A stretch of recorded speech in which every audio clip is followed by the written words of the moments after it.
Idol, nagsa-cycling ako. Anong pinaka-okay na kainin? 8 hours ako nagsa-cycling para hindi mag-burn ng muscle tsaka malakas yung energy ko.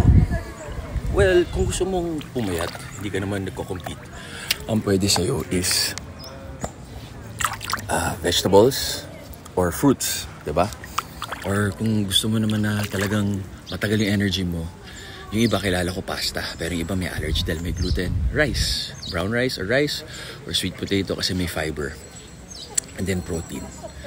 So yun, pero kasi yung muscle, hindi ka magkakamuscle kung hindi mo siya stimulate to progressive overload resistance training.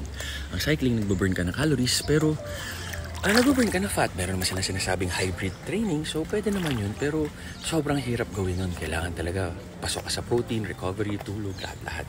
Tandaan nyo, tama kayo, mali ako, not your doctor. Do it or for you guys. Happy, healthy. Bye-bye. Uy! Woo!